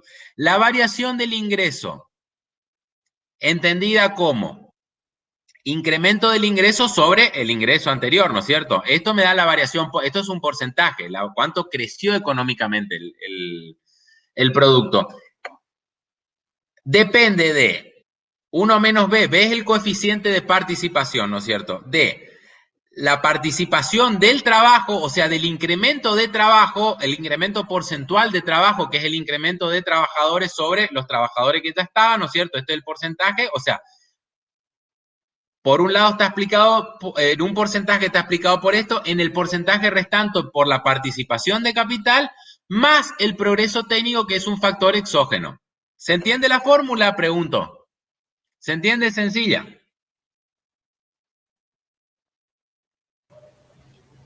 Sí, profe, se entiende. Bien, esa formulita es importantísima para entender, o sea, de por qué va a crecer el producto. Porque en una parte está explicado en un 100% por trabajo y capital. Bueno, de ese 100% hay un 70-30. 70 trabajo, 30 capital, 60-40, todo depende del caso en particular. Esta es la regla general, pero un 60% de ese crecimiento lo explica el trabajo, un 40% lo explica el capital, y hay una variable exógena que es ¿por qué? Porque como yo determino, esto ya les digo porque, ¿qué es lo que pasa? ¿Para qué sirve esto? Para investigar las causas del crecimiento. Bueno, ¿yo de qué parto? ¿Yo de dónde parto si yo quiero derivar esta ecuación? Bueno, fíjense qué es lo que yo hago. Yo parto de que yo sé el estudio de cuántos trabajadores yo incorporé. Entonces eso lo pongo acá. Yo tengo, ese dato lo tengo de la contabilidad nacional. Yo también tengo el dato de que cuánto capital incorporé y cuánto es la participación del capital en el producto. Y resulta que con estos dos yo llego a que el producto tendría que haber crecido un 5%. Y me encuentro, porque la contabilidad nacional me muestra que el producto creció un 7%. ¡Epa! ¿Qué pasó ahí? Y bueno, ahí es donde se le agrega el progreso técnico, que es el factor exógeno que no se ve explicado por estos dos, ni por trabajo ni por capital, que ahí se incluye lo que es, por eso ese es el residuo de solo famoso. Es el progreso técnico, todo lo que hace mejora de productividad, mayor conocimiento, aprendizaje, todo eso, todo ese incremento de la productividad hace que el producto al final se eleve más de lo que tendría que haberse elevado solo por esto y por esto. ¿Está?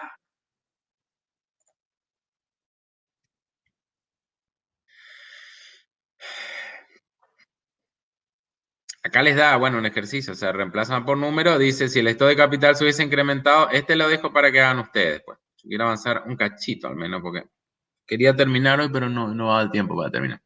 Bueno, acá sí, importante. Y acá seguimos, por eso yo les voy diciendo, acá, esto ya estamos en la contabilidad del crecimiento en la producción per cápita, página 56. Está bien clarito en el libro, así que no, vayan al libro también. No se vayan a quedar con la presentación porque es a título ilustrativo. Esto es para explicarles. Bueno, la variación del ingreso es la variación de la renta total. Eso es lo que yo le mostré acá. Esto es renta total, ¿sí? Pero lo que nos interesa es la renta per cápita. La variación de la renta per cápita es igual a la variación de la renta total menos el incremento de la población. ¿Se entiende?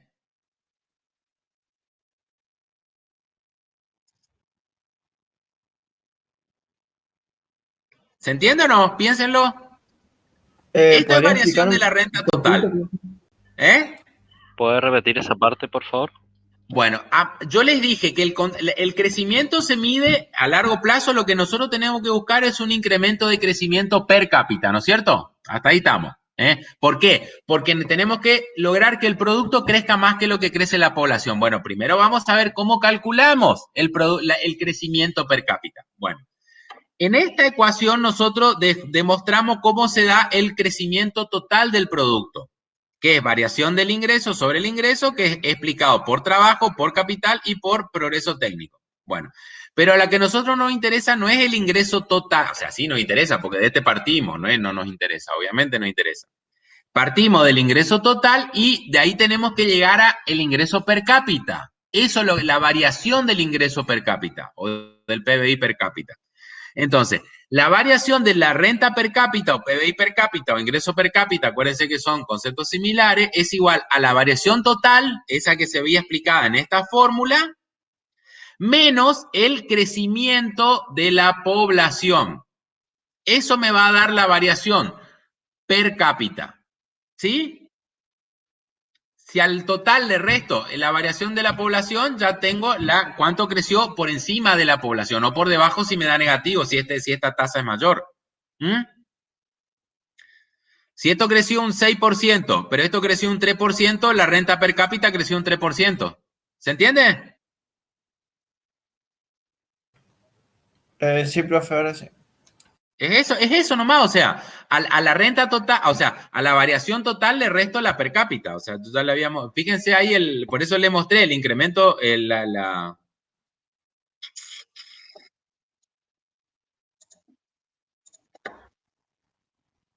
Esperen que si no saqué, les muestro rapidito y me vuelvo a...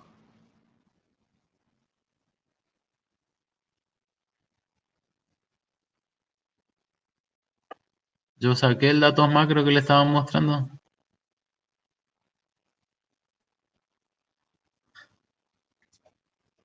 Solo rapidito les muestro para que ustedes digan, a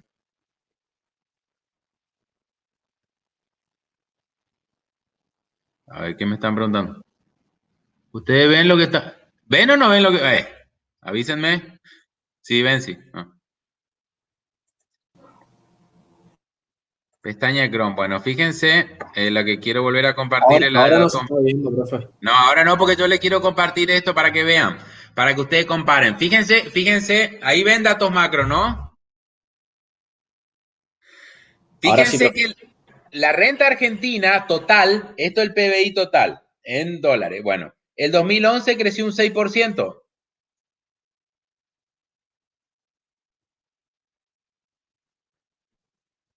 ¿Eh?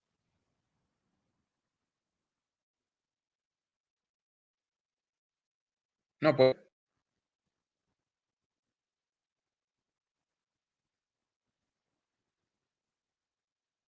no, esto está mal. O sea, si la renta total creció un 6%, no puede crecer un 22%. No, está mal algo acá porque no puede. O sea, para que crezca más que tiene que haber, la renta per cápita tiene que haber bajado la población y bajado alevosamente, ¿no? Hay algo acá que no. O es variación anual del PBI per cápita, y sí, ¿y por qué acá? En este caso, sí, no, acá abajo hay un error, no sé, no puede ser, no es coherente el dato acá, pero acá fíjense en el 2020. La renta total argentina cayó un 9%, pero el PBI per cápita cayó un 13%. O sea, ¿por qué? Porque por un lado cayó la total, pero encima aumentó la población, entonces esta cayó más. Este dato acá no me cierra por nada. Acá hay algo que está, a ver, este es un análisis privado, se pueden equivocar, voy a mirar en otro. Me gusta este porque tiene las tablitas comparadas ahí, pero fíjese, el 2019 también es relativamente coherente. La renta cayó un 2% y la per cápita cayó un 14%, porque la población aumentó. Eh, eso, pero acá abajo, que haya, no sé. Medio raro está, esta tablita está medio rara. Acá. El dato está bien porque ese es el dato que vimos, pero...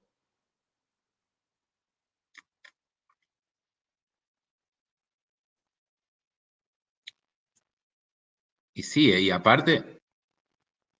Sí. No, está bien, sí, está bien, está bien, está bien, está bien, está bien. Está bien porque de 10 a 12 es un 22%. Y de 300... Ah, porque de la caída fue... Pero eso nunca pasó tampoco. Menos 5 a 10. Bueno, no, acá hay una distorsión de datos también, ¿no? Ese es el otro tema. Bueno, pero acá arriba ven, está más estable la cosa. Cayó un 2 el PBI total, pero cayó un 14 el PBI per cápita, porque esto es lo que le quiero mostrar, que la población sigue aumentando. Que la población sigue aumentando, entonces el PBI per cápita, la tasa es mayor de la caída. Bueno, por eso, lo que hay que hacer es, estoy buscando un año que sea positivo, pero que la tasa de PBI per cápita sea negativo. Pero es, claro, no, a ver, hay otro tema acá, perdón. Con este dato. Ahí está, acá ya me estaba asustando ya. Así que vamos a volver a compartir y mientras le voy explicando.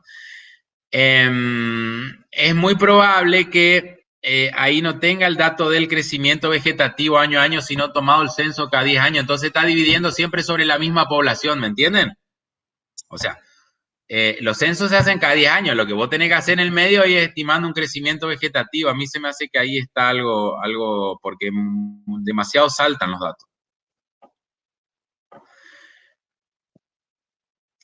Si yo estoy midiendo el PBI por año, lo que también necesito restarle es la tasa de crecimiento del año. No esperar el próximo censo en 10 años para restarle de golpe, porque ahí me voy a encontrar con eso. Está mal.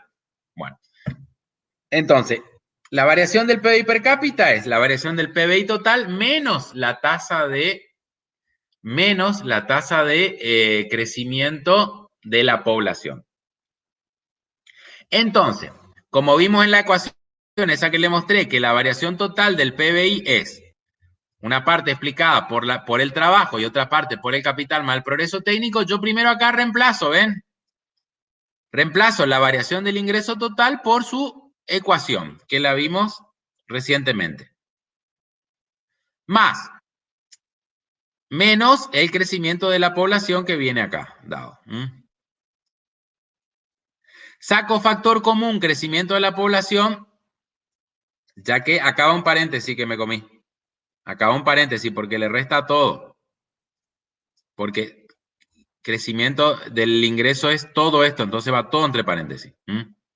Bueno, entonces tengo que la variación, saco factor común, variación de la población y vemos que los unos se cancelan, ¿no es cierto? Saco factor común, 1 menos B, 1, me queda menos B por variación de la población más variación B por la variación del capital, o sea, menos B por la variación de la población más B, que es el otro porcentaje por la variación del capital, más el progreso técnico.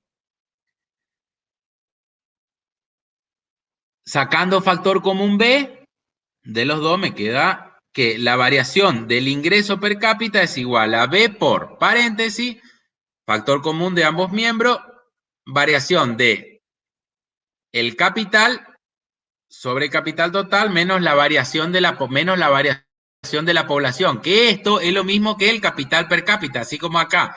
La variación del ingreso era la variación del ingreso per cápita, es variación del ingreso total menos variación de la población. Acá tenemos que la variación del capital per cápita es la variación del capital total menos la variación de la población. ¿Se entiende? Que es el porcentaje del capital por trabajador. Entonces nos queda que la variación del ingreso es igual a la variación de el capital per cápita más el progreso técnico, que este sigue siendo un factor exógeno. ¿Está? ¿Se entendió? Sí, profe. Perfecto. O sea, hagan la derivación, pero se van a dar cuenta, o sea, lo que llegan acá es que se anula, no es que se anula este efecto de variación de en esta ecuación. Vamos a volver a la ecuación anterior. No es que se anula la participación del trabajador, pasa a estar incorporada acá porque lo que hacemos es que el ingreso depende del capital per cápita, o sea, ya está incluido el crecimiento de la población dentro del dato de capital per cápita. Más el progreso técnico. Que ya les expliqué. Esta es una fórmula que aunque yo me voy a encontrar el PBI per cápita fue de 12.000, pero si la incorporación, o sea, creció el 10%, porque esto es un porcentaje, pero como si la incorporación fue un 8%, y no, el resto lo explica el progreso técnico, eso es lo que se conoce como residuo de Solow. Bueno, este ejemplo es el reemplazan, no tienen mucha vuelta que darle. Lo que quiero es ir a... Ahí tienen el caso que les dije, le voy a dar para que ustedes lo tengan de lectura y me lo consultan en la clase del lunes que viene, porque mañana van a ver práctico. Vamos al residuo de Solow.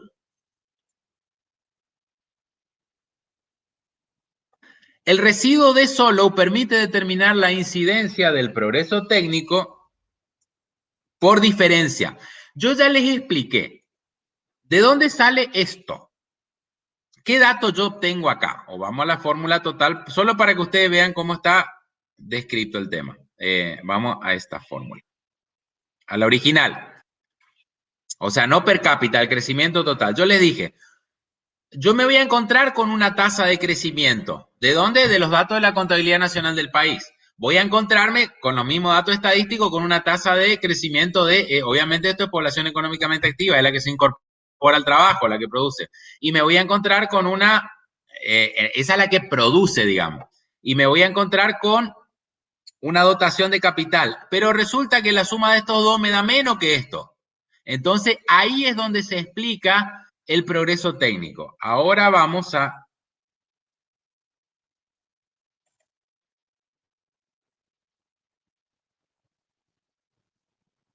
El residuo de Solow.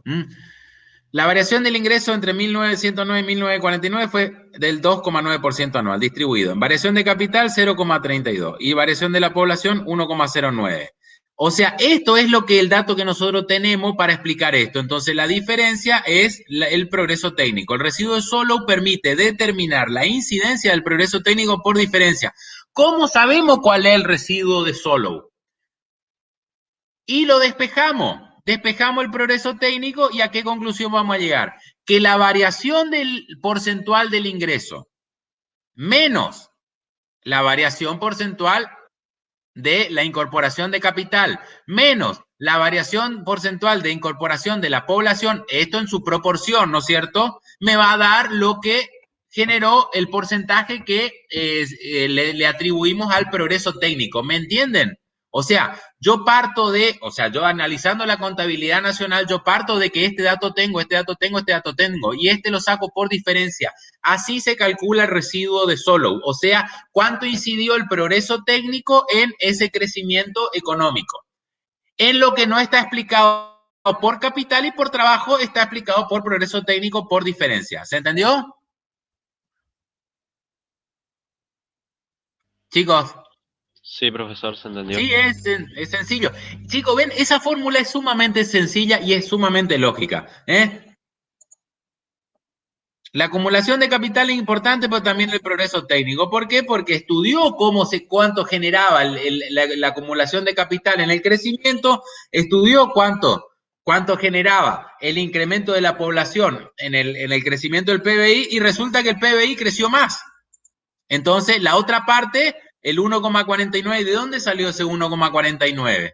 ¿Cómo que el 2,9% creció la economía en promedio anual y solo la población me explica 1,09 anual y el capital me explica 0,32? Y bueno, por diferencia, ¿no es cierto?, determino que el resto es progreso técnico. Ahí después hay que entrar a ver qué fue lo que hizo. Y bueno, ahí ya es muy complejo muy complejo. Hay trabajos particulares, ¿no es cierto? Acá el progreso técnico se explica por la incorporación de la informática, por la aparición de Internet, por la apertura de la economía tal que hizo que se incremente el producto. O sea, ahí tenés 1000 variables, muchas, que se las termina, por eso yo les digo, por eso se le dice residuo de Solow, porque es lo que no está explicado por esto, tiene que estar explicado entonces como progreso técnico. No es que yo pueda hacer una estimación empírica de todo el progreso técnico, porque es algo muy complejo. Bueno, vamos a ver un poquitito acá la teoría neoclásica del crecimiento. Neoclásica, no neoliberal. Que también la tienen ahí. Y por eso les digo, esto ya es el punto 3.3.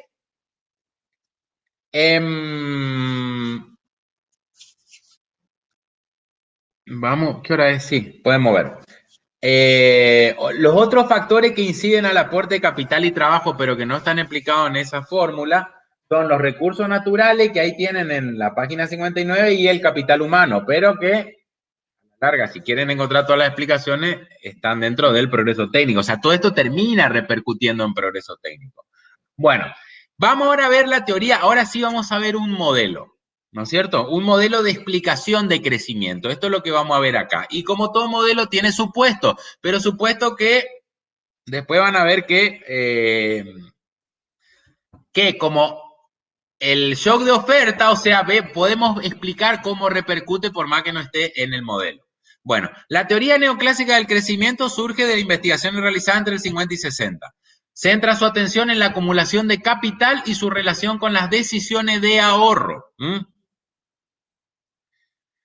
Fíjense los supuestos de este modelo a comparación del modelo de Solow. En este modelo se parte de que el crecimiento tecnológico es 0. ¿Por qué? Pero entonces no sirve, porque no me va a explicar. No, lo que te está diciendo es dejar eso de lado, que te voy a explicar otra cosa. ¿Cuánto incide el ahorro en el crecimiento? ¿Me entienden a lo que voy? O sea, el modelo no es que niega la incidencia del progreso técnico en el crecimiento. Lo que hace el modelo es tratar de explicar otras cosas. Entonces esa te la deja, te parto como que no, eso no es. Yo quiero ver cómo afecta a lo otro. ¿Sí? Por eso es importante este supuesto para este modelo. Igual, ahora hacemos una representación de qué pasa si hay progreso técnico y la van a ver que es fácil. Bueno, pero es importante que entiendan así. O sea, acá no hay progreso técnico en este modelo, en la teoría neoclásica del crecimiento, y el crecimiento de la población es constante. Entonces, que en general es constante, salvo que haya una guerra, ¿no es cierto? Una revolución bolivariana, una cosa de esa, ahí, bueno, ahí el crecimiento toma tasas que puede ser cualquier cosa. Pero, en general, la tasa de crecimiento de la población es constante. La depreciación del stock de capital es constante, también es una simplificación. Y la economía es cerrada sin intervención del gobierno. ¿Por qué? O sea, tratamos de sacar de lado un montón de cosas que nos molesten al análisis de cómo incide el ahorro en el crecimiento. Eso es lo que quiere demostrar. Bueno, partimos de una función de ingreso que depende del capital y trabajo. Si no depende del progreso técnico, o el progreso técnico es cero, la función depende de capital y trabajo. Estas dos. Estos dos factores de la producción, como ya vimos. Bueno. Dividimos por N porque lo que nos interesa ya vimos que es el producto per cápita. Entonces, ingreso total sobre la población me da ingreso per cápita y capital y trabajo, la combinación sobre la población, me anula el efecto de población y me queda capital per cápita. Que representa el producto marginal del capital por trabajador con rendimiento decreciente. Acuérdense, bueno, tengan bien en claro el fundamento de los rendimientos decrecientes y de la productividad marginal de capital. O sea, este es el fundamento micro, ¿no es cierto? Cualquier actividad económica se desarrolla a tasas crecientes, pero llega un momento, ¿no es cierto?, que la depreciación se incrementa tanto que yo necesito incorporarle mayor cantidad de capital para producir lo mismo. Y ahí es donde empieza a operar la ley de los rendimientos decrecientes. Este es el fundamento microeconómico de la ley de los rendimientos decrecientes. Por eso tiene este comportamiento. O sea, eso explica la curva, ¿sí? Ténganlo bien en claro la ley de los rendimientos decrecientes cómo opera. No existe un crecimiento constante, en principio, ahora vamos a ver que sí, pero no, porque los datos a veces te muestran lo contrario. Pero el fundamento microeconómico es que toda actividad económica crece, ¿no es cierto? Y después empieza a tener un rendimiento decreciente hasta donde se iguala el costo marginal con el beneficio marginal y hasta ese es el punto óptimo de producción. Eso ustedes ya lo saben de micro. Bueno. Vamos a la explicación. ¿Qué es lo que pasa acá? Y acá préstenme bien atención y creo que con este voy a dejar porque después ya vienen los casos, pero al menos le quiero dejar explicado el modelo. Miren, presten bien atención. El producto crece de esta manera. Llega a un punto que empieza a crecer a tasas decrecientes. ¿Por qué? Por la ley de los rendimientos. Bueno. El supuesto es que la población, que es N, y la depreciación del capital es constante, ¿no es cierto?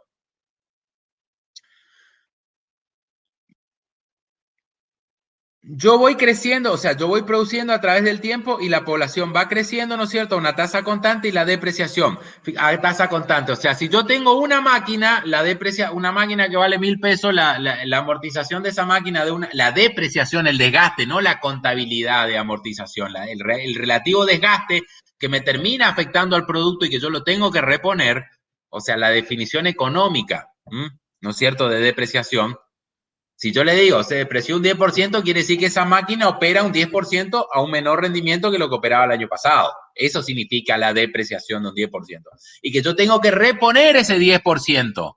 Yo tengo que reponer ese 10% si quiero seguir fabricando la misma cantidad de bienes. Esa es la depreciación. Bueno, si yo tengo una máquina, el 10% va a ser 1.000 un año. Al otro año, si yo incorporo, porque yo voy incorporando capital. Si yo incorporo otra máquina del mismo valor, ya la depreciación no va a ser 1.000, va a ser 1.000 de una máquina más 1.000 de la otra máquina, ya son 2.000 de depreciación. O sea, yo después, ya si incorporo otra máquina, ya va a tener 3.000, va a llegar a un punto donde yo voy a tener que incorporar una máquina solamente para reemplazar lo que se depreció. ¿Me entienden ese concepto? Pregunto. Cuando yo ya tenga 10 máquinas funcionando, yo solamente para mantener la misma cantidad de capital per cápita, sin que crezca la población, yo voy a tener que incorporar solamente una máquina para reemplazar lo que dejó de andar por la depreciación normal de los bienes de capital. ¿Me entienden ese concepto? Sí, profe. Sí, se Bien. entiende. Es importante porque es el supuesto, o sea, a ver, y el otro, les hago por separado para que les resulte más fácil el análisis. Y la población lo mismo. Yo necesito la población me crece, bueno, una máquina, una persona, también bien simplificado le hago, ¿no es cierto? Entonces, yo necesito, si la población crece a una tasa del 1%, bueno, yo tengo 2 personas, 100 personas. La tasa de crecimiento del 1% es que tengo una persona adicional el año siguiente. Bueno, yo tengo que mínimamente comprar una máquina más para abastecer a esa persona, para darle la dotación de capital a esa persona para que por per cápita siga habiendo la misma cantidad de capital. Para que per cápita siga habiendo la misma cantidad de capital. Más tengo que incorporar la máquina para reemplazar lo que se deterioró por la depreciación. Y bueno, ¿cómo yo incorporo? Y esto es lo que explica el modelo. ¿De dónde sale esa cantidad de capital? Sale de la inversión. ¿De dónde viene la inversión? De la tasa de ahorro, porque acuérdense que estamos hablando de que, por eso le digo que son importantes los supuestos. Los supuestos son de que es una economía cerrada sin intervención del gobierno. Vayan a su modelo, ¿qué me queda? ¿Quién va a realizar la inversión si hay una economía cerrada sin intervención del gobierno? La empresa, perfecto. Pero ¿de dónde saca la empresa para realizar la inversión? Y del ahorro de esa economía. Entonces, al principio, mientras la tasa de crecimiento de la población, este es el postulado que quiero que ustedes entiendan. El capital va a crecer, la incorporación de capital va a crecer, mientras que la tasa de ahorro que viene del ingreso sea superior a la tasa de crecimiento de la población y la depreciación. Acá yo tengo poca población y la maquinaria es nueva y poca. Entonces yo tengo mi ahorro, yo compro una máquina y cubro la que se rompió y más todavía. Y cubro el crecimiento de la población, que es poco, que aumentó una persona nomás. Ahora, al otro año ya compro otra máquina, pero ya el primer año, el 90% de esa máquina era incremento de capital. Ahora ya el segundo año, el 80% de esa máquina nomás incremento de capital, porque el otro 20% fue para cubrir la depreciación que sufrió el año anterior. Y al otro año va a ser ya solo el 70% de incremento. Y así va. Entonces, como voy a tener y la población que sigue creciendo al 1% ya no es 101.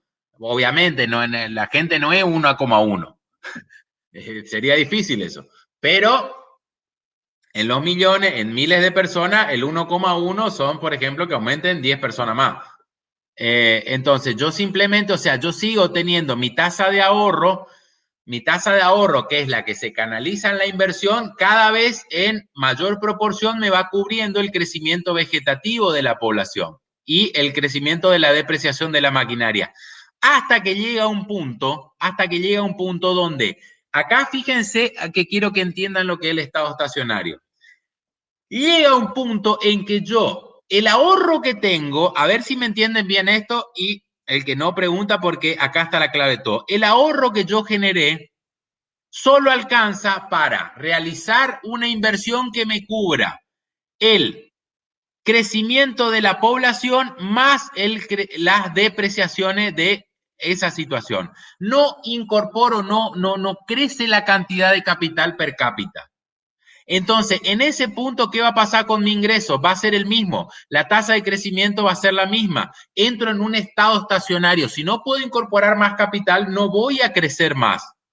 Pero está incorporando capital, sí, pero el capital que estoy incorporando es para reponer el que se rompió y abastecer el crecimiento del estado vegetativo de la población. Como no genero más capital, no voy a tener una mayor tasa de crecimiento. Entonces entro en un estado estacionario, que la economía no crece más. ¿Se entiende? El PBI per cápita a partir de acá, del estado estacionario, va a ser el mismo, todos los años. Porque el crecimiento apenas alcanza para cubrir eso, el incremento de la población. ¿Se entendió eso? ¿Se entendió el estado estacionario? Sí, se entiende, profe. Bueno, hagan esa relación. ¿De dónde sale el crecimiento económico? Ahora parto del principio. Bueno, primero los supuestos del modelo, obviamente. Economía cerrada, sin gobierno, progreso técnico cero. Así que eso por ahora lo dejamos de lado para explicar esta parte. Bueno, en esa economía entonces las personas ahorran. Ese ahorro se canaliza en la inversión. La inversión, ¿qué es lo que me genera? La inversión me genera compra de maquinaria. La maquinaria primero incrementa en el PBI. ¿Por qué? Porque compro por encima de la población, del crecimiento de la población y por encima de la depreciación. Pero vimos que el ingreso es decreciente, por ende el ahorro es decreciente, mientras que la población crece constante y la depreciación constante. Entonces, uno decreciente, los otros dos constantes, en un punto se tocan. Y donde se tocan ya no hay más posibilidad de crecer, porque el ahorro que yo hago inversión en un periodo es el mínimo necesario para mantener una tasa constante de crecimiento. Ya no puedo tener una tasa creciente, porque apenas me cubre el incremento nuevo de la población, no cae, pero me cubre el incremento nuevo de la población y más la depreciación de la maquinaria. Ahí es donde entramos en un estado estacionario. Chicos, vamos a dejar, o sea, yo hasta acá porque después ya, pero prefiero que ustedes para el lunes tengan esto visto el concepto, entonces avanzamos rápido con el estado estacionario. Ahí vemos qué pasa si hay un incremento de ahorro, vemos también qué pasa si hay progreso técnico, donde se refleja. Me imagino que ya verán que no es tan difícil de verlo, ¿eh? Y hagan esa lectura de que les dije complementaria. Vean hasta ahí, hasta la página 63. Son... Sí, le paso el Power cuando está terminado, si no lo tengo que cortar. Le pasé hoy el de ayer, pero lo que le vayan al libro. Yo quiero que ustedes primero lean el libro, después vayan al PowerPoint. Porque me ha pasado varias veces, sí, bueno, pero el PowerPoint no decía, no, pero yo quiero que ustedes lean el libro, por favor. Yo después le paso el PowerPoint. Sí, pero ay, mañana les prometo. Ahora me voy a sentar, son una que tengo que ver ahí, pero no pude mirar hoy. Pero yo le prometí esta semana. Bueno, son 3 hojitas, chicos. 3 hojitas nomás. Y está bien, bien. A mí me gusta la verdad, como da Fisher.